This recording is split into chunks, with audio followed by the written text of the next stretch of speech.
오늘 우리가 함께 읽은 예레미야서 31장 15절에서 17절을 말씀은 예레미야 선지자의 말씀입니다. 구약의 선지자 중에서 이사야 다음으로 예레미야 선지자는 오랫동안 활동을 했어요. 예레미야 선지자는 그 앞에 항상 수식어가 뭐라고 부르냐면은 눈물의 선지자 예레미야라고 합니다. 그만큼 예레미야가 있던 그 시대에 상황이 정말 눈물을 흘릴 수밖에 없는 그런 탄식이 있는 그런 시대였죠. 예레미야 선지자는 남왕국, 그러니까 이스라엘이 원래 하나였던 나라가 우리나라처럼 분단이 돼요. 남왕국과 북이스라엘. 그 중에서 남왕국 유다의 요시야 왕 13년 때 그때 하나님께 부르심을 받아서 시드기야 왕 말까지 유다에서 활동했던 그러한 선지자였습니다. 그런데 예레미야 선지자들이 다 그렇지만 그 외치는 그 메시지가 그렇게 좋지는 않았어요. 뭐냐면은 유다가 멸망할 것이다 라는 거죠. 어떤 사람이 복을 빌고 그 사람에게 좋게 얘기하고 이러면 참 좋고 인기 있을 텐데 만날 때마다 너는 멸망할 거야, 너는 망할 거야, 너는 안 될 거야 이렇게 하면 누가 좋아하겠어요. 근데 예레미야는 그가 하는 사역, 하나님께서 주신 미션이 유다는 망할 거야 라는 그 미션이었습니다. 씁쓸한 사역이었죠. 그는 뼈대에 있는 베냐민 지파야. 베냐민 지파 그러면 생각나는 신약의 위대한 인물이 있죠. 누굽니까? 사도 바울. 바울도 베냐민 지파예요.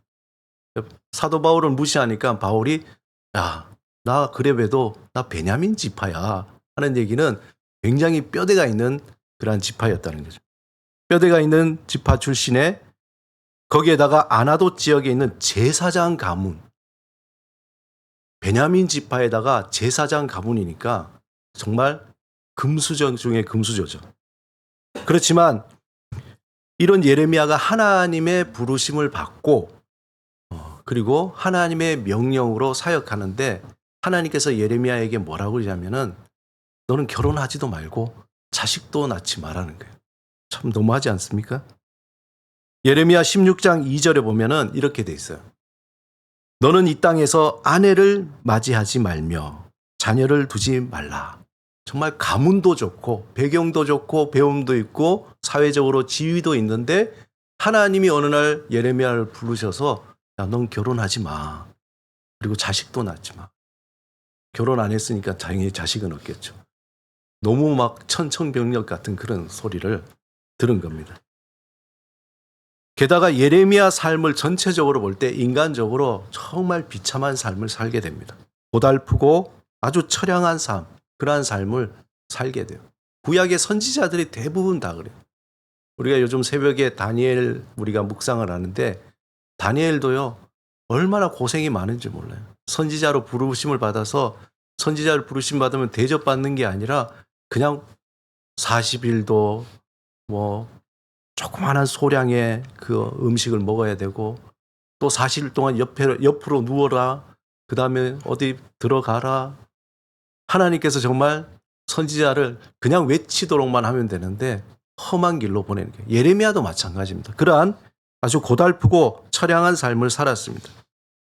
그런 가운데에 그는 격정과 울분으로 유다가 망할 것이라고 외쳐야 했던 그런 사람입니다. 그 외침은 유다의 죄악과 유다의 하나님을 향한 그 배신, 그 죄악상을 폭로하고 하나님의 심판을 선포하는 그러한 임무였습니다.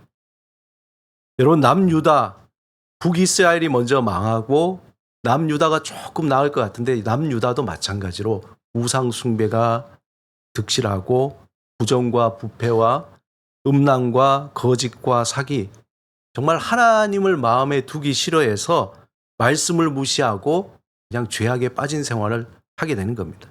이게 어떤 한 부분에서가 아니라 종교 지도자부터 저 서민까지 백성까지 다 정치, 경제, 사회, 가진 자부터 못 가진 자 전부 다 총체적인 타락으로 이어졌습니다. 그래서 하나님의 심판을 피할 길이 없어요. 그래서 예레미야서를 읽으면은 구구절절 이상하게도 그 시대의 이야기를 하는데 꼭 지금 이 시대의 이야기를 하는 것 같다는 그런 어떤 뼈 있는 외침이라 가슴이 아주 답답해지고 또 얼굴이 화끈거리기도 나의 얘기를 하는 것 같은 그러한 착각을 하게 됩니다. 그러니 당시 선지자는 어떻게 했어요? 당시 예레미야 선지자가 외쳤을 때 그때 지도자들, 선지자들 그 사람들은 어떻게 했어요? 다 마음에 양심이 찔려야 되는데 양심에 찔리기보다는 그렇게 외치는 예레미야가 불편한 거죠. 싫은 거예요. 아유, 저 녀석 좀 없으면 좋겠다.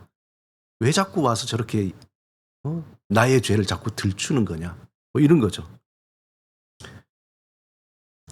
그래서 그들은 예레미야가 얘기하는 건 다 속임수야. 이렇게 얘기하기도 하고 예레미야를 만나는 걸 좋아하지 않았어요.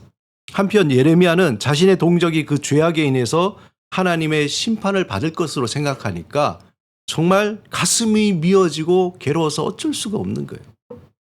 그냥 남남이면 괜찮은데 그렇잖아요.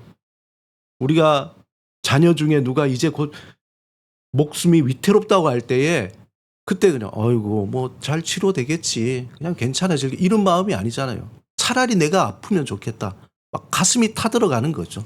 그런 미어지는 아픔처럼 예레미야도 이제 남은 남유다도 하나님께서 멸하신다고 하니까 가슴이 타는 거예요. 큰일 났구나 이거.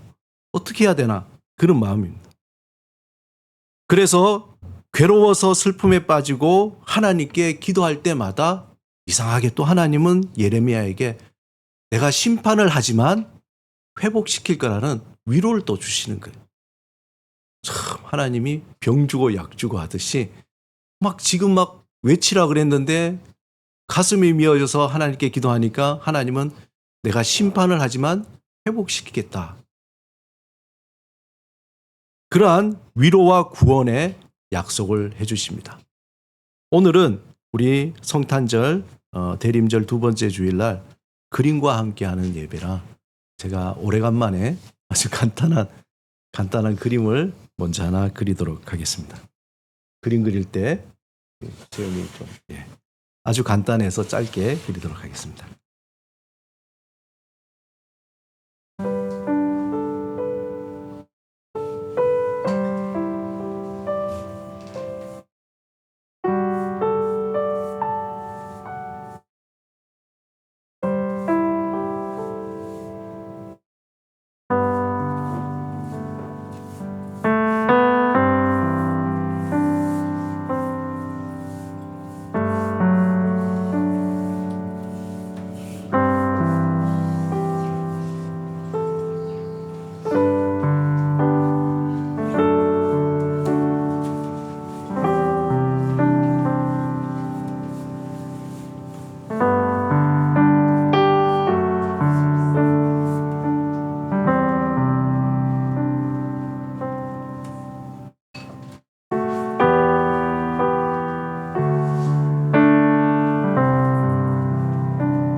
오늘 본문은 그 중에서 하나님이 북이스라엘에 대한 회복의 말씀을 드려요. 남유다가 아니라 남유다는 심판하겠지만 예레미야가 하나님께 간절히 기도했더니 하나님이 이제 북이스라엘은 이미 멸망했지만 앞으로 내가 회복시켜 줄 거다. 그렇게 예레미야에게 응답하십니다.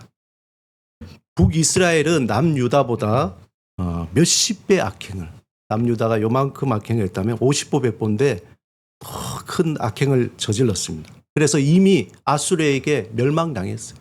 아주 비참하게 다 포로로 잡혀갔습니다. 그런데 본문 15절에 그렇게 하나님께서 위로의 말씀을 하는데 그 가운데에 라헬이라는 이름이 등장을 해요. 뜬금없이 라헬. 여러분 알다시피 라헬이 누굽니까? 야곱의 아내이잖아요. 라헬은 야곱이 정말 마음을 다해서 사랑을 했어요. 라헬이 영어로 말하면 뭐죠? 레이첼이잖아요. 제 아내 이름이 영어 이름이 레이첼이에요. 저도 마음을 다해서 사랑해요. 왜 웃으세요? 정말 마음을 다해서 사랑하는, 마음을 다해서 사랑해요. 하지만 라헬이 오랫동안 자식이 없어요. 정말 그 언니 레아에게서 자꾸 자식은 나는데 정작 사랑하는 라헬에게는 자식이 없었어요. 자식이 없으니까 얼마나 깊은 시름에 빠졌겠어요. 그런 가운데에 사람들이 괜찮아, 조금 기다려보면 좋겠지, 이제 하나님께서 응답을 주실 거야.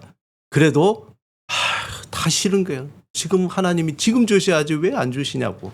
그러면서 하나님이 주시지 않는, 응답하지 않는 그것 때문에 씨름하며 사람들의 위로를 다 거부하는 거예요. 오늘 그 말씀입니다. 라마에서 슬퍼하는 통곡하는 소리가 들리니 라헬이 그 자식 때문에 애곡하는 것이라. 자식이 없어서 위로받기를 거절한다는 거예요. 그만큼 마음의 고통이 너무나 심했어요. 이때에 하나님께서 이제 라헬에게 자식을 주셨는데 그 자식이 요셉과 베냐민이에요. 그래서 야곱이 요셉을 그렇게 사랑하는 거예요.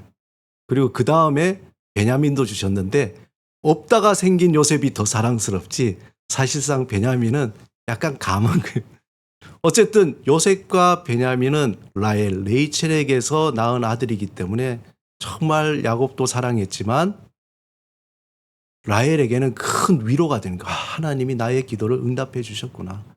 나도 하나님의 사랑받는 자고 복을 받는 자구나. 그렇게 위로를 주셨습니다. 이 두 아들로부터 나중에 에브라임과 므낫세 지파가 생기게 돼요.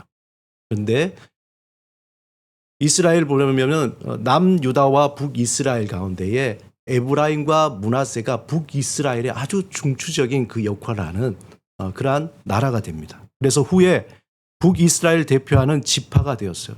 그러니까 이 북이스라엘에서 이 라헬이라는 이름은 마치 큰 어머니와 같은 거예요.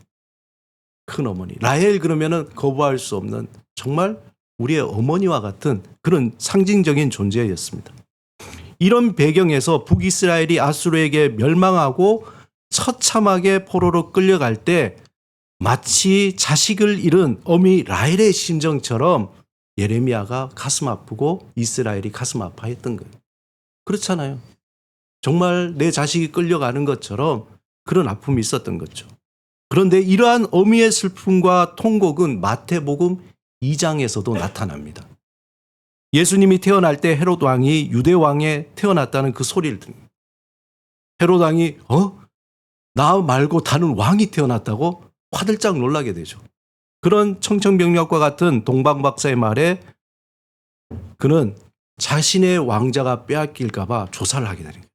그래서 어림잡아서 언제 태어났을까? 지금 몇 살쯤 됐을까? 그러면 충분히 그 왕이 될 싹을 잘라야 된다 생각해서 그 당시에 2살 아래에 있는 사람들 다 죽여버려요. 아이들, 남자아이를 다 죽여버려요. 이 일로 이스라엘 곳곳에서 자식을 잃은 어미의 찢어지는 마음, 그 마음으로 울부짖는 소리가 하늘을 찔렀어요. 상상해보세요. 지금 우리가 뭐 별것 아닌 문자처럼 보지만 이 서울 시내에 2살 아래에 있는 아이들이 다 죽었다고 생각해요. 그 자식을 가진 그 어미의 마음, 그 엄마는 어떻게 했어요? 서울 여기저기에서 다 통곡 소리가 나는 거죠. 얼마나 대단했겠어요. 그 울부짖는 소리가 하늘을 찔렀습니다. 이 광경을 본, 만약에 우리가 인간적인 관점에서 하나님이 저 하늘에서 만약에 그 광경을 봤다면 어떻겠어요? 하나님의 마음은 그 여인들의 그 울음소리가 하나님의 마음을 찌르는 거죠. 가시와 같이. 하나하나. 거기에 밖에서 하나님의 마음도 너무나 아프신 거예요. 이때 오늘의 말씀을 마태가 인용하면서 그 슬픔을 이렇게 표현한 거예요. 라마에서 슬퍼하며 크게 통곡하는 소리가 들리니 라헬이 그 자식을 위하여 애곡하는 것이라. 그가 자식이 없으므로 위로받기를 거절하였다. 그 마음을 그대로 표현한 겁니다. 하나님은 예레미야에게 북이스라엘에서 포로로 다시 돌아올 거라는 그런 약속과 함께 남유다도 이제 앞으로 멸망하지만 또 남유다도 회복될 것이다 라는 말씀을 하셔요. 하지만 실제로 남유다가 멸망했을 때 그 현장이라는 것은 정말 말로 표현할 수 없는 겁니다. 역사적 기록을 예레미야 애가서에서 아주 적나라하게 다 그걸 남겨놨어요. 말로 표현할 수 없을 정도로 너무나 처참하고 참혹했던 거예요. 그 상황을 목격한 예레미야 선지자의 그 심정은 어떻겠어요? 그냥 뉴스로 듣는 게 아니라 예레미야 선지자는 자기 눈앞에서 그의 동족이 처참하게 잡혀가는 그 현장을 목격한 거예요.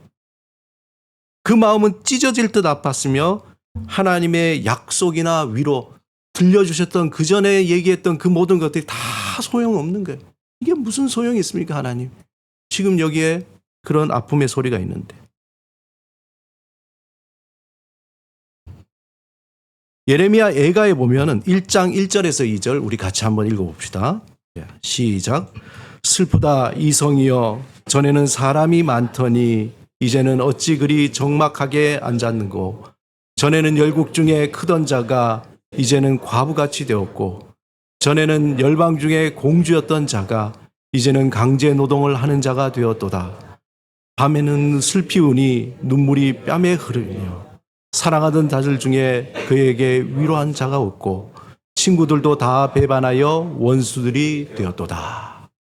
한 절 더 읽겠습니다. 예레미야 예가 2장 20절에서 21절 시작. 여호와여 보시옵소서 주께서 누구에게 이같이 행하셨는지요. 여인들이 어찌 자기 열매 곧 그들이 낳은 아이들을 먹어오며 제사장들과 선지자들이 어찌 주의 성소에서 죽임을 당하리까.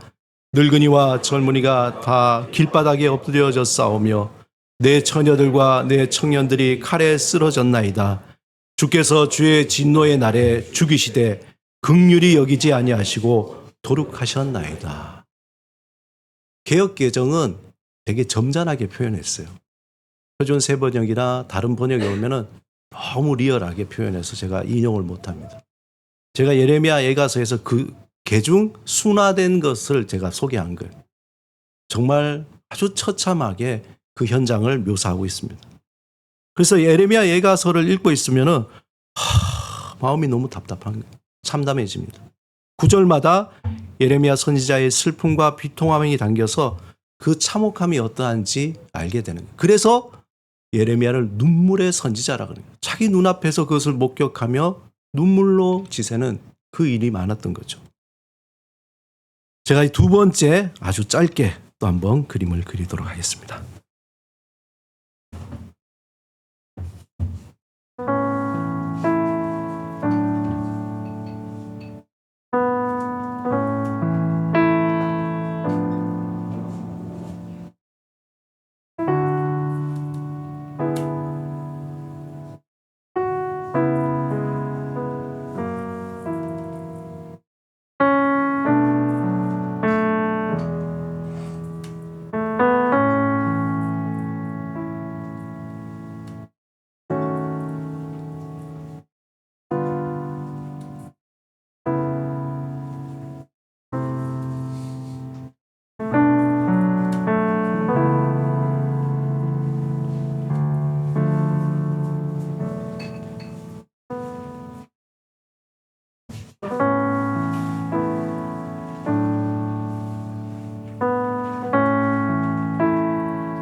그런데 중요한 것은 북이스라엘이든 남유다는 왜 하나님이 이렇게 심판했을까?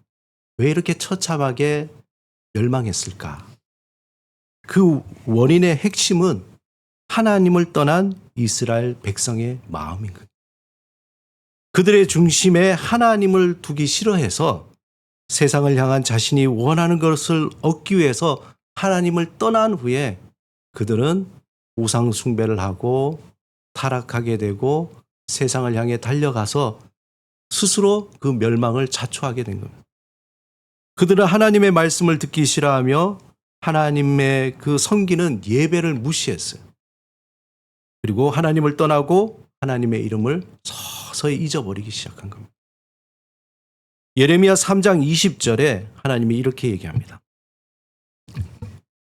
그런데 이스라엘 족속아, 마치 아내가 그 남편을 속이고 떠나감 같이 너희가 확실히 나를 속였느니라.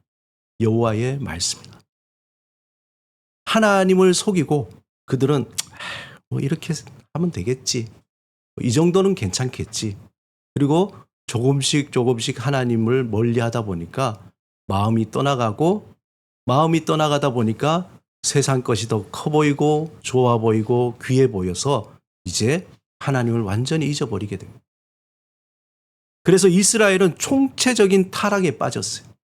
종교적으로는 하나님을 무시하고 예배가 형식적으로 흘러가요. 사람은 엄청 모이는 것 같은데, 그리고 매일마다 하나님께 제단에 제물이 올라가고 정말 겉보기는 와, 정말 끊임없구나, 향불이 타고 난리가 나는데, 그러나 그 마음에는 하나님이 없는 거예요. 중심에 하나님이 없이 형식적인 예배로 드려지는 거예요.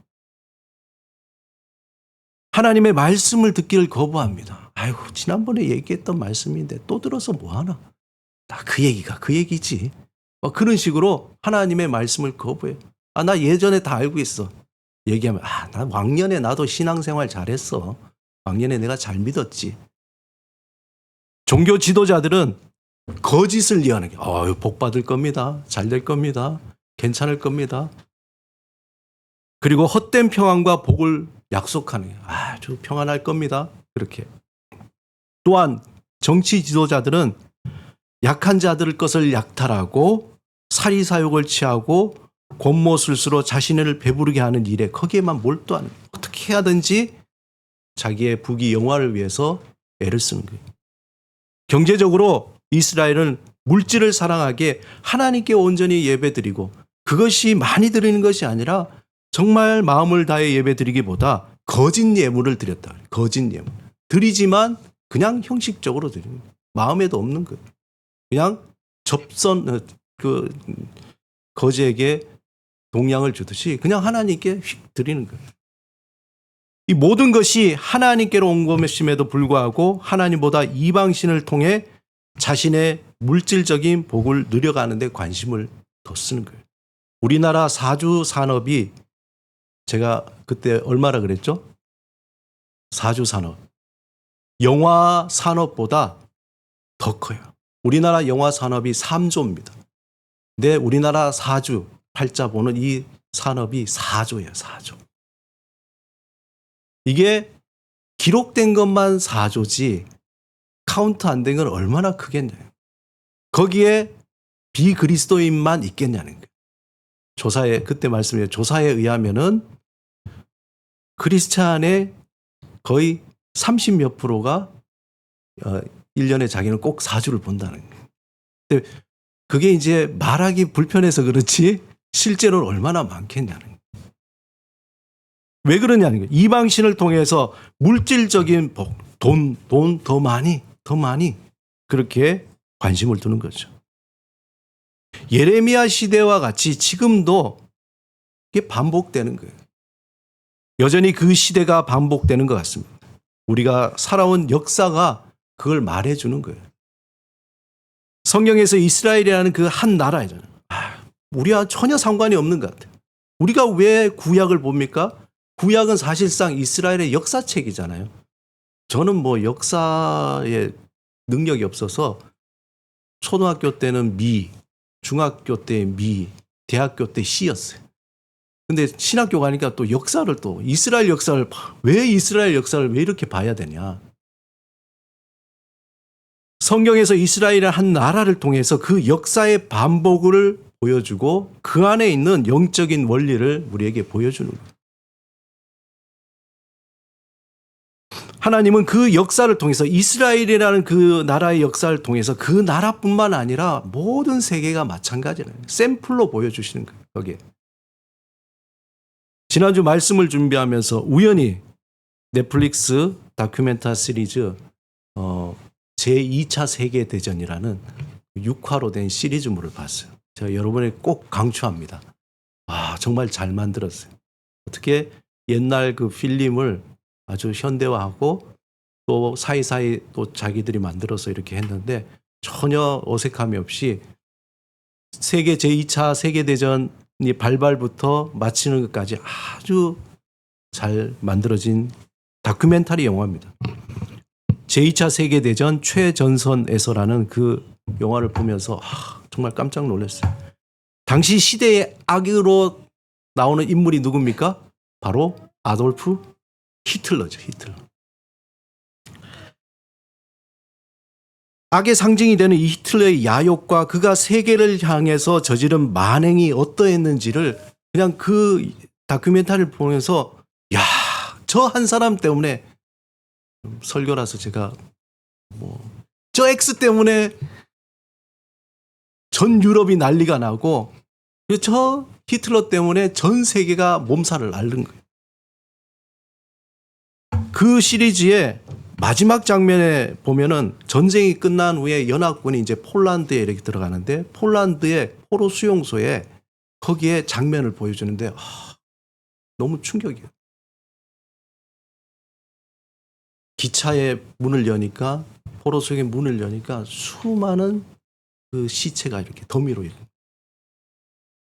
그걸 보면서 제가 오래전에 다른 교회에 있을 때 청년들과 함께 이제 그 폴란드 아우슈비츠 수용소에 한번 갔던 일이 기억이 나요. 지금 가면은 막 빈 공간들이죠. 터만 있고 역사 사진들만 있고 그때 있던 그때 그 아무것도 없어도 거기에 두려움과 공포와 그 어떤 거기서 그 냉기 나오는 그 어떤 그 스산함 그런 것들을 느꼈습니다. 그래서 그날 거기에 잡혀있던 그 포로들이 얼마나 두려웠을까? 그 공포가 어땠을까? 그것을 다시 떠올리게 됐습니다. 영화 세계 제2차 대전에 등장하는 그 히틀러를 보면서 이런 생각이 들더라고요. 그가 그 시대의 모든 욕망이 응집되어서 솟아오른 하나의 실체구나. 그런 생각이에요. 왜냐하면 세계 2차 대전이 발발할 그 당시의 세계 분위기는 인간이 이렇게 과학이 발달될 수가 있나. 정말 우리가 이제 유토피아를 이룰 수 있을 것 같아. 이렇게 가다가는. 경제적인 풍요, 평안, 그리고 과학의 발달, 정말 인간이 이 세상에 유토피아를 만들 수 있다는 그 교만이 아주 팽배했던 시대였어요. 겉으로는 아주 화려했습니다. 풍요로웠어요. 그렇지만 그 실상을 한꺼풀 벗겨보면은 그 속은 마치 수백 마리의 뱀이 뒤엉켜 있는 것 같아요. 그 뱀들이 그 욕망의 뱀들이 뒤엉켜서 그냥 서로 그렇게 엉켜 있다. 어떻게 보면 그것이 솟아난 하나의 인물이 아돌프 히틀러라는 그 히틀러를 통해서 세계를 향한 그의 야욕을 보인 거죠. 욕망이 응집된 그 히틀러를 통해서 그 불이 전 세계 유럽을 파괴하고 전 세계를 위협했던 그런 사건이었습니다. 하나님을 떠난 인간의 역사에 대해서 로마서 3장 10절에서 18절에 바울이 아주 날카롭게 지적합니다. 우리 좀 길지만 같이 한번 읽어보겠습니다. 시작. 기록된 바 악인은 하나도 없으며 깨닫는 자도 없고 하나님을 찾는 자도 없고 다 치우쳐 함께 무익하게 되고 선을 행하는 자는 없나니 하나도 없도다. 그들의 목구멍은 열린 무덤이요 그 혀로는 속임을 일삼으며 그 입술에는 독사의 독이 있고 그 입에는 저주와 악독이 가득하고 그 발은 피 흘리는 데 빠른지라 파멸과 고생이 그 길에 있어 평강의 길을 알지 못하였고 그들의 눈앞에 하나님을 두려워함이 없느니라 함과 같으니라. 하나님을 두려워하지는 않아요. 이 시대도 하나님을 두려워하잖아요. 의술이 이렇게 너무나 발달했는데 초고속 인터넷에 AI, 제가 그저께 챗 GPT 음성으로 하는 챗 GPT하고 대화를 했어요.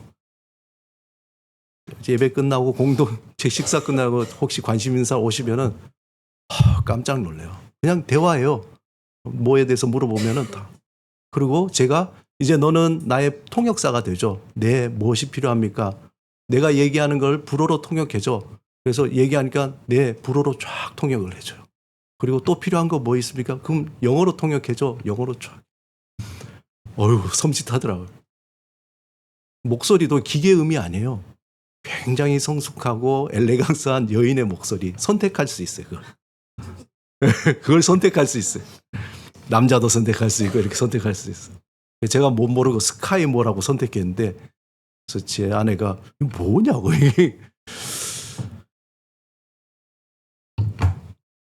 제가 이제 마지막으로 그림을 마무리하고 말씀도 마무리하도록 하겠습니다.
우리의 인류의 역사 속에서 항상 밝은 희망을 이야기하지만 실제 일어나는 일은 검은 먹구름과 그 아주 두꺼운 그런 어두움이 가득합니다. 성경은 이러한 인간의 현실을 이스라엘이라는 그 나라를 본보기로 해서 철저하게 폭로하고 있어요. 너희가 사는 인간의 세상이 이러하다. 그리고 너희의 삶도 이러하다. 하나님을 떠난 인간의 모습이 어떠한지에 대해서 하나님께서는 이스라엘 통해서 그대로 보여주시는 거예요.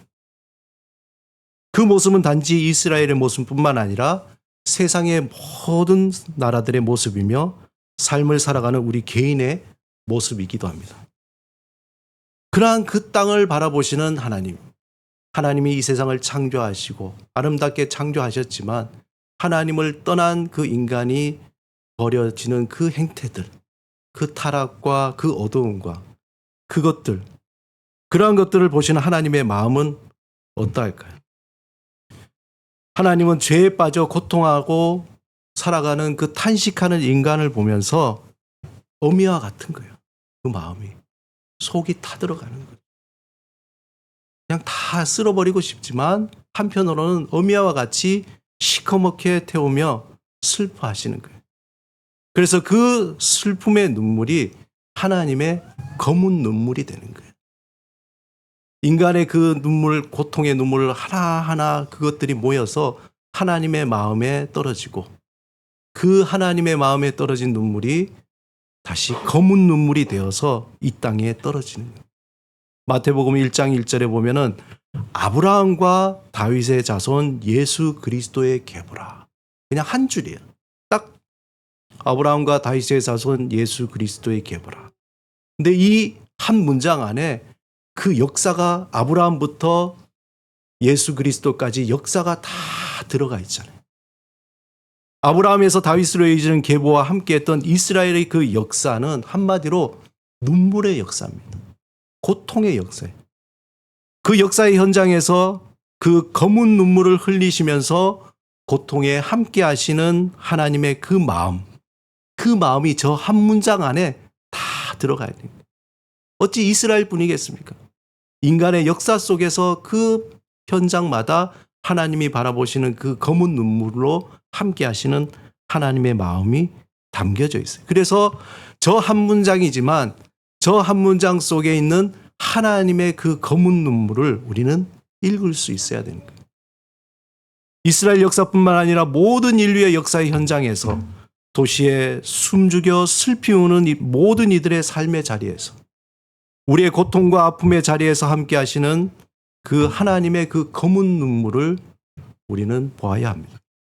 그 고통의 깊이를 알기 때문에 하나님이 한 사람 한 사람 보며 말은 못하지만 그 말 못하는 그 마음의 고통을 알기 때문에 하나님은 그 사람을 보면서 검은 눈물을 흘리는 거예요. 함께 울어주고 안아주고 계신다는 거예요. 하나님의 그 검은 눈물이 정말 떨어지고 떨어져서 결정체가 뭐냐? 이 땅에 오신 예수 그리스도라는 거예요. 예수님의 다른 이름이 뭡니까? 임마누엘이잖아요. 하나님이 너희와 함께한다. 그 검은 눈물의 그 결정체로 우리와 함께 하신 분이 바로 예수 그리스도라는 거예요. 사랑하는 여러분, 대림절을 맞이하면서 이 땅의 아픔과 고통의 소리에 우리가 귀를 기울이면서 예레미야처럼 함께 울며 눈물을 흘리시기 바랍니다. 이 땅에 하나님의 공의와 사랑이 온전히 실현되도록 검은 눈물을 흘리며 기도해야 합니다. 욕망의 덩어리로 꽁꽁 얼어붙은 이 땅에 그러한 인간의 모습으로 오신 자기의 모든 걸 다 버리고 우리에게 구원의 길을 열어주시는 또한 그 예수님처럼 우리 또한 그분을 따라서 그렇게 살아가야 합니다. 나만의 삶을 돌아보는 것이 아니라 다른 이의 고통을 들을 수 있는 그러한 믿음. 나를 드러내기 위한 삶을 버리고 타인에게 귀를 기울이면서 그들의 삶을 이해하는 그 믿음의 여유. 밤이 깊고 어두움이 짙어질수록 그 빛이 별빛이 더 빛나듯이 우리의 삶이 어두울수록 예수 그리스도 안에 있는 소망의 빛은 더 빛나게 될 겁니다. 우리가 북극성을 따라 길을 찾아가듯이 어둠 속에 빛나는 예수 그리스도의 그 빛을 따라 세상의 화려함을 따라 살아가는 것이 아니라 그 올라가는 삶이 아니라 예수님과 함께 내려가는 삶. 눈물과 고통이 있는 이들을 위해 함께 검은 눈물을 흘리며 살아가는 그것을 조금이라도 생각하는 대림절 기간이 되시기를 주님의 이름으로 축원합니다. 우리 함께 기도드리겠습니다. 오늘 말씀을 생각하시며